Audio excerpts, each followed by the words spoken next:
Panas dan gerah, dua kata yang lagi menggambarkan suasana hati warga Indonesia akhir-akhir ini. Ya, di bulan Oktober ini warga Indonesia tengah banjir keringat akibat cuaca panas ugal-ugalan yang menyengat di kulit. Teriknya matahari membuat beraktivitas di luar serasa di dalam oven besar. Panasnya bukan main. Bayangkan jika biasanya suhu maksimal 32 derajat Celcius, gara-gara panas ekstrim ini suhu maksimum bisa mencapai 37 derajat Celcius. Yang membuat anomali adalah usai dihajar panas terik, tiba-tiba turun hujan lebat seperti hari ini di kawasan Jakarta.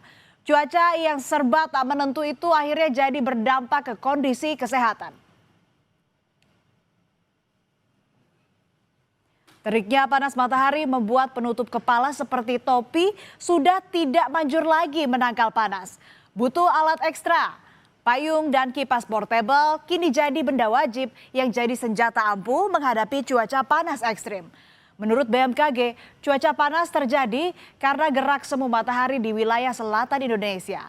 Fenomena ini ditambah dengan embusan angin monsun dari Australia yang membawa massa udara kering. Dua kombinasi inilah yang membuat suhu di Indonesia terasa panas. Tas ini isinya sunscreen semudul. Terus kalau kepanasan tuh rasanya gimana? Rasanya tuh di kepala tuh langsung teng-tengan nih kepala. Ya, Pusing ya? Pusing. Iya. Panas banget, pol jam 9 kayak rasa jam 12 siang, gila. Beda nggak sama panas-panas di bulan-bulan lalu? Beda banget, gila ini. Cara ngatasinya gimana? Minum es caranya ini. Saudara, sengatan cuaca panas ini nggak bisa disepelekan loh.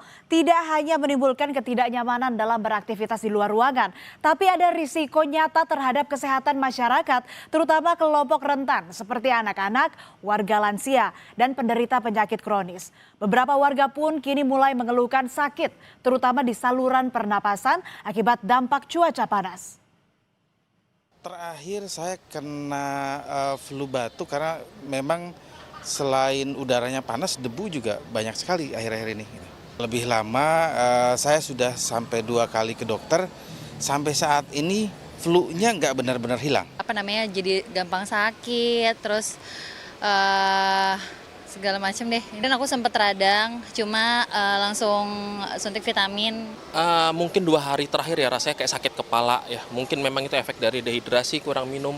Juga bisa karena memang suhu terlalu tinggi di atas 40 derajat itu bisa mengakibatkan kita pasti tekanan darah bisa amblas ya. Keluhan warga yang mulai merasakan sakit akibat kondisi cuaca panas ekstrim ini ternyata juga terbukti dengan temuan lonjakan pasien yang terjangkit infeksi saluran pernapasan akut. Di Kabupaten Badung, Bali, Rumah Sakit Daerah Mangusada mencatat sepanjang Januari hingga September 2025 terdapat 160 kasus ISPA yang dirawat inap dan per 22 Oktober jumlah tersebut meningkat menjadi 179 kasus. Penderita ISPA didominasi usia produktif karena keseharian beraktivitas di luar rumah dan disusul lansia serta anak-anak. Infeksi saluran pernapasan atas dan bawah memang meningkat ya. Dari data terakhir, 10 penyakit terbanyak yaitu ada namanya pneumonia unspesifik, itu jumlahnya sekitar 109 ya. Kalau rawat inapnya kemarin 45 dari 160 kasus yang dirawat inap ya. Kemudian kalau rawat jalannya 179 total ya. Tidak hanya masalah gangguan pernapasan, cuaca panas ekstrim berdampak pada imun anak-anak yang menurun sehingga mudah terserang penyakit. Sejumlah anak juga terkena penyakit campak yang ditandai dengan badan panas dan muncul bintik-bintik merah pada tubuh. Kondisi ini meningkat akibat virus yang disebabkan perubahan cuaca. Peningkatan ini sangat berhubungan sama virus beberapa strain virus dengan cuaca yang tidak begitu bersahabat itu menyebabkan kerentanan daya tahan pada anak. Paparan suhu tinggi dapat memengaruhi kesehatan, menyebabkan tubuh lemas, pusing, hingga dehidrasi. Imun tubuh pun juga rentan terpengaruhi. Warga diimbau meningkatkan konsumsi air minum dan menghindari paparan sinar matahari langsung terlalu lama. Selain menjaga asupan cairan, warga juga diimbau lebih peka terhadap kondisi tubuh. Jika mulai merasakan gejala seperti pusing, lemah, atau lesu, sebaiknya segera beristirahat dan hindari aktivitas di bawah terik matahari. Panas yang sangat ekstrim ya dan sesekali hujan itu membuat tubuh kita juga menjadi sangat rentan terkena penyakit, dalam hal ini ispa, pneumonia maupun demam berdarah. Ya, kenapa bisa terjadi? Karena tubuh manusia saat pancaroba atau peralihan musim atau suhu yang ekstrim, imunitasnya akan sangat menurun. Dengan panas ekstrim seperti ini ya, kita juga harus mencegah terjadinya dehidrasi, heat exhaustion maupun heat stroke ya. Mencegah dehidrasi tentunya dengan cara kita banyak minum air putih yang biasanya 2-3 liter per hari, ini 3-4 liter per hari. Di tengah sengatan cuaca panas ekstrim, turunnya hujan seolah dianggap bisa meredakan suhu yang membara ini. Tapi hujan ternyata justru bikin was-was, khususnya bagi warga Jakarta. Air hujan yang turun ternyata sudah tak segar lagi lantaran peneliti Badan Riset dan Inovasi Nasional atau BRIN menemukan bahwa air hujan di Jakarta telah mengandung partikel mikroplastik berukuran sangat kecil yang bersifat toksik. Dari sampel penelitian BRIN, The Deposition of Atmospheric Microplastic in Jakarta, Indonesia, the Coastal Urban Area, yang diterbitkan pada 2022 terungkap butiran hujan di utara Jakarta mengandung mikroplastik. Ditemukan rata-rata 15 partikel mikroplastik per meter persegi per hari pada sampel hujan di kawasan pesisir Jakarta. Partikel tak kasat mata ini berukuran mulai dari 5 mm hingga 1 nanometer atau 1/80.000 kali diameter rambut manusia. Fiber atau yang memang bentuknya itu benang atau dan yang kedua adalah bentuknya fragmen atau bentuknya seperti pecahan gitu.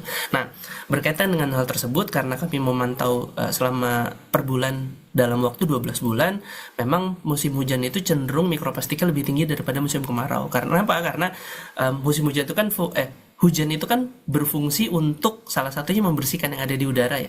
Jadi partikulat yang ada di atmosfer itu termasuk debu, gas, termasuk dalam hal ini mikroplastik, dia akan turun lagi ke bawah.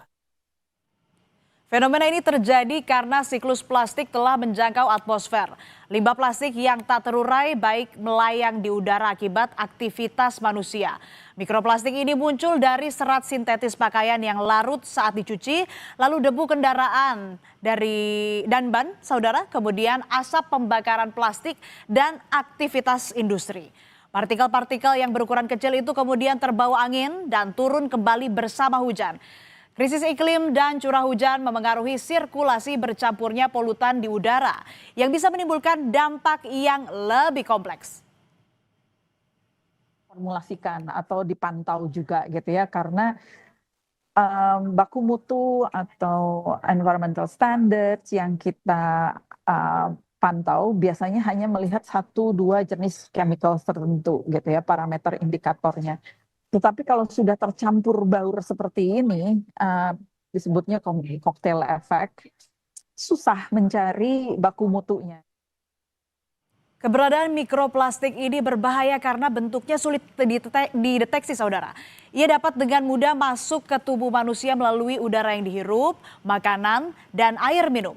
Partikel super kecil ini kemudian bisa menyusup ke dalam berbagai organ penting seperti hati, ginjal, paru-paru, dan masuk ke dalam aliran darah. Hal ini bisa memicu gangguan kesehatan seperti peradangan kronis. Bahkan efek radikal bebas bisa memiliki efek panjang atau jangka panjang seperti degeneratif dan bisa berujung pada kerusakan jaringan. Radikal bebas ya, yang kemudian bisa memicu secara jangka panjang, kumulatif, dan kemudian kalau dibarengi juga dengan faktor lain, misalnya aktivitas seseorang yang tidak pro terhadap kesehatan gitu ya, karena perilakunya, maka tentu adanya mikroplastik yang masuk ke dalam tubuh ini bisa meningkatkan risiko penyakit tidak menular, misalnya termasuk keganasan atau kanker ya, itu yang kemudian juga perlu diantisipasi. Cuaca panas ekstrim dan hujan mikroplastik menjadi bukti ancaman krisis iklim sudah di depan mata. Krisis iklim ini menjadi pembunuh senyap yang masuk dalam kehidupan manusia saat ini. Sudah saatnya kita lebih peduli lagi terhadap bumi yang kita tinggali ini. Karena bumi butuh tindakan nyata, bukan sekadar janji.